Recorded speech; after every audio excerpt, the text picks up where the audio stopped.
सर्वप्रथम पूजनीय आप गुलाम बाबा, आप रामनाथ जी बाबा, सती जगू माता, इनको प्रणाम करता हूँ, आपकी जय करता हूँ। यहाँ पर उपस्थित हमारे जो कारभारी कहते हैं वो आए हुए हैं, इनको आपकी जय। उपस्थित सभी सतीपति, आरती पूजन, आरती पूजक समाज, सबको आपकी जय। सबसे पहले तो मैं आप सभी भाइयों और बहनों से माफ़ी मांगना चाहूँगा, क्योंकि मेरी हिंदी भाषा ज़रा कमज़ोर है, ज़रा नहीं बहुत सारी कमज़ोर है, क्योंकि हम मराठी में बोलने वाले हैं उधर, इसलिए कुछ तेरा मेरा हो जाए तो क्षमा करना। अभी यहाँ पे जो आरती हम सब ने मिलकर करी, ये जो आरती है गुलाम बाबा ने 1937 यानी 1937 में गुलाम बाबा ने आरती मूवमेंट जब निकाली थी, आरती पूजन का कार्यक्रम कहा जाता है हमारे उधर। तो ये आरती पूजन का कार्यक्रम में यह आरती, सामूहिक आरती भी उधर बोली जाती है। सब मिलके ऐसे समाज पूरा इकट्ठा होकर यह आरती बोली जाती थी। और ये जब आप मूल धर्म की रचना करी तो उसी समय लाखों समाज वहाँ रंजनपुर में 6 महीने के अंदर आने लग गया था। एक कुदरती ताकत, एक कुदरती शक्ति थी उनकी। तो वो शक्ति के आधार पर ये सब लाखों समाज वहाँ आता था। गुलाम बाबा ने जब ये आरती निकाली तो उसके साथ में उन्होंने कुछ समाज के लिए उपदेश करे, समाज के लिए सिकवन, शिक्षा बोलते थे वहाँ हम अभी भी। तो ऐसे नियम उन्होंने बनाए। हमारा समाज उसी समय तो ब्रिटिश सरकार का समय था। देश में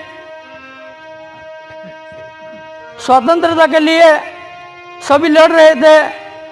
सभी संत हो या क्रांतिवीर हो, सभी ब्रिटिश को यहाँ से निकालने के लिए, यहाँ से हटाने के लिए ये सब लड़ रहे थे। ऐसे समय में गुलाम बाबा का अवतार वहाँ आया। ब्रिटिश सरकार का ध्यान यह आरती मूवमेंट पे भी था, आरती कार्यक्रम इस पे भी ब्रिटिश सरकार का लक्ष्य था कि इतना लाखों समाज कैसे इकट्ठा हो रहा है एक 6 महीने के अंदर में, तो ये सब हम पे हमला तो नहीं करेंगे। इसलिए ब्रिटिश सरकार का ध्यान भी ये कार्यक्रम पे था। तो बाबा ने समाज को ऐसे इकट्ठा कर देते थे और समाज को चोरी में सबसे पहले उठ के जब सुबह स्नान करके भगवान का नामस्मरण करो, उसके बाद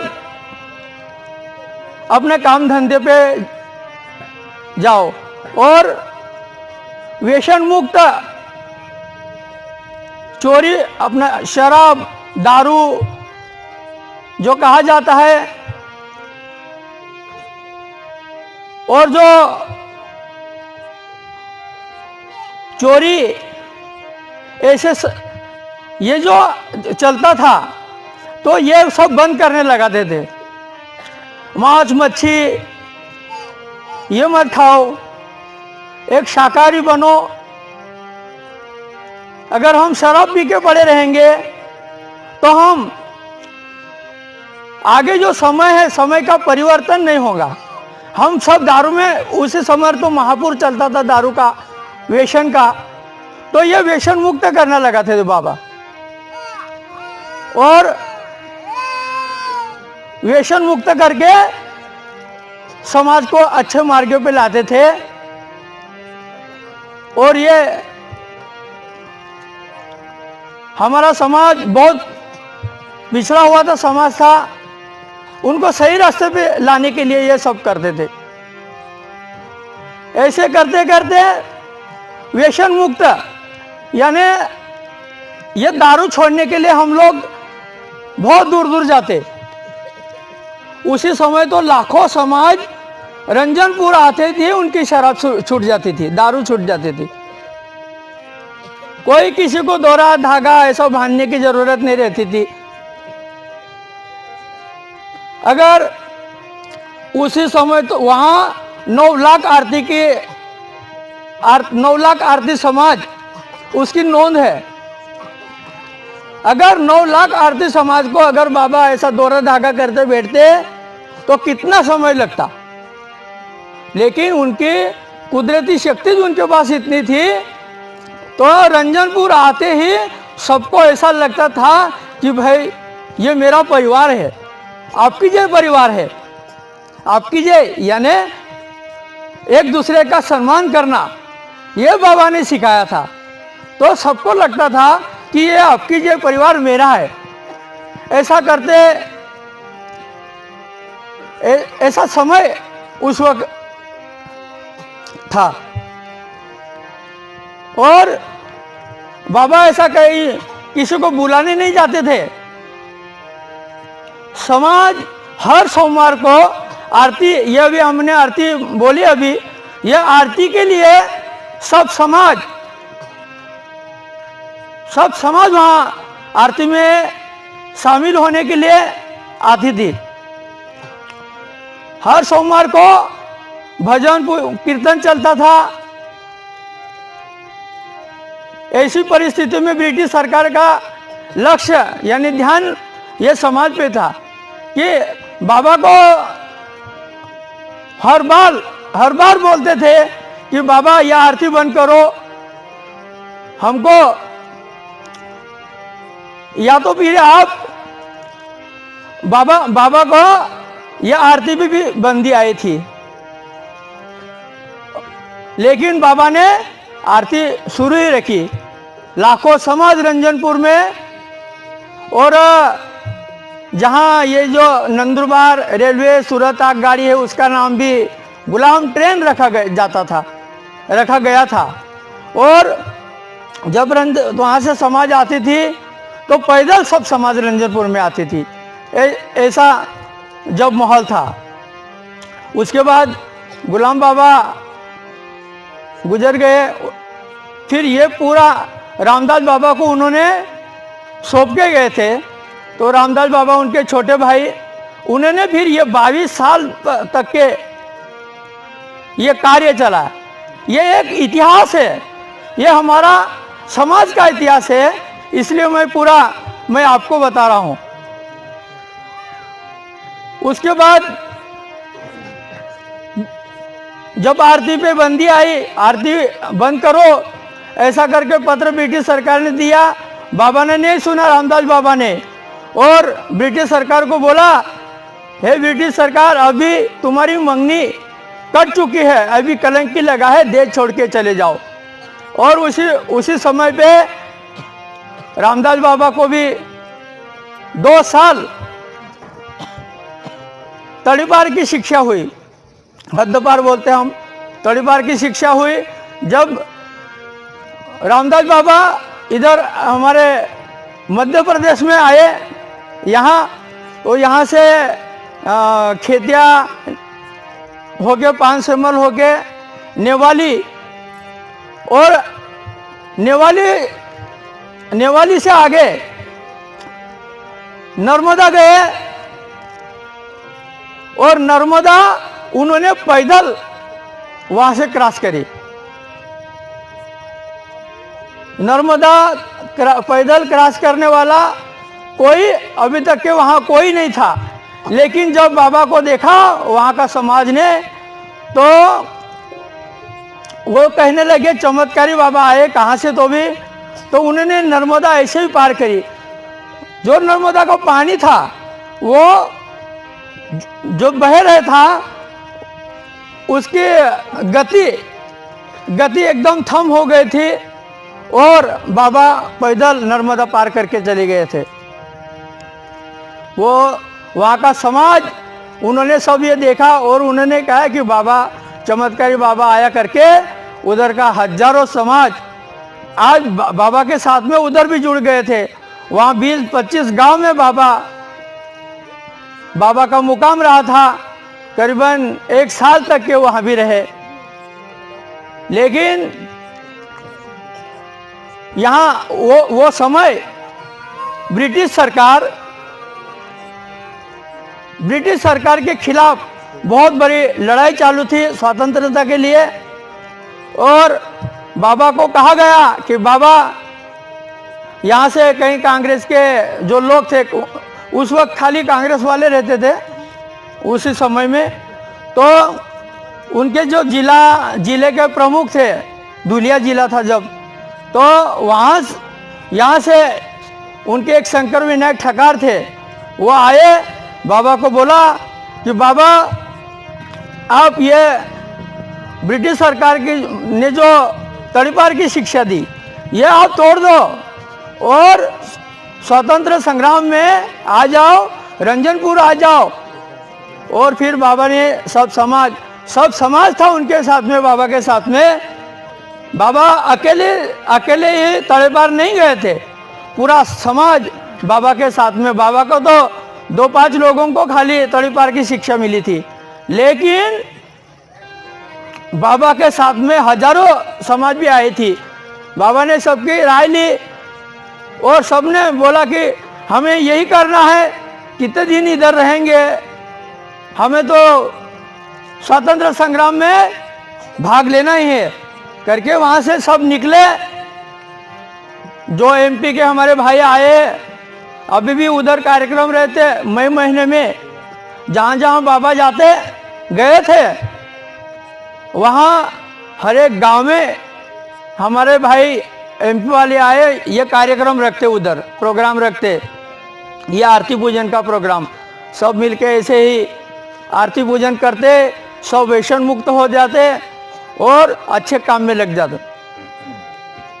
और वहाँ से जब बाबा पैदल वहाँ से भी निकले और एक बार नर्मदा क्रॉस करी, पैदल क्रॉस करी, उसके बाद वो धड़गांव होके रावलाबानी आए और वहाँ ब्रिटिश सरकार को मालूम हो गया कि यहाँ जो हमने तड़ी पार करे वो बाबा यहाँ पर आ गए। तो ये जो तड़ी पार का कायदा था, कानूनी कायदा, वो तोड़ा। इसलिए ब्रिटिश के लोग वहाँ गए और उन्होंने बाबा के ऊपर गोलीबार शुरू करी। वहाँ स्वतंत्र संग्राम में हमारे कई भाई वहाँ देहांत हो गए, शांत हो गए। और वहाँ बहुत से भाई, लेकिन शासकीय सरकार का जो आंकड़ा है वो खाली 14 लोग शहीद हुए, ऐसा है। वहाँ से उनको जेल में ले जाया गया। लेकिन वो जगह पे आज एक बहुत बड़ा स्मारक बनने जा रहा है। यहाँ पे जो हमारे ताटिया साहब आए हुए हैं, इन्होंने बहुत मेहनत करी, इतिहास लिखा बाबा का पूरा ये इतिहास, और वहाँ बहुत बड़ा एक स्मारक बनने जा रहा है। 2.5 कोटी रुपए सरकार ने मंजूरी दी, अभी वहाँ काम चालू हो गया। हमें बहुत समय के बाद न्याय मिला लेकिन हमारे जो का शहीद हो गए उनके लिए एक स्मारक बन रहा है, एक अच्छा बहुत बड़ा स्मारक बनने जा रहा है। जहाँ यहाँ अपने ढाबा बावड़ी में हमने देखा, ऐसा ही वहाँ ये भीमा नाइक का शायद ऐसा ही स्मारक वहाँ बनने जा रहा है। ऐसे बाबा का जो इतिहास है, गुलाम बाबा का, रामदास बाबा का इतिहास है, ये हमें भूलना नहीं चाहिए। बाकी आप अभी हम बहुत सीख गए, कोई डॉक्टर है, कोई इंजीनियर है, कोई वकील है, लेकिन उनको संस्कार जब तक कि हमारे समाज का नहीं मिलता तब तक वो अधूरे हैं। हमें हमारे बच्चों के ऊपर ये ऐसे जो महान संत है, जो क्रांतिवीर होके गए, इनका इतिहास उनको पढ़ाना चाहिए, उनके शिस्त उनके नियम पे चलाना चाहिए। जब भी वो पूरे शिक्षण में भी और हमारे समाज में भी ये इतिहास हमारा उन पे डालना चाहिए। हमारे बच्चे सीख गए, कोई नौकरी को चले जाता, कोई डॉक्टर है, इंजीनियर है, सब सिटी में शहर में रहने लग गए और बहुत बड़ी बड़ी जगह पे है अभी। लेकिन जब तक हमारे समाज का जो इतिहास है, जो हमारे संस्कार है, जब तक नहीं उनके ऊपर पड़ेंगे तब तक वो भी अधूरे हैं। इसलिए मैं सभी भाइयों और बहनों को विनती करूंगा कि आप व्यसन मुक्त हो जाओ।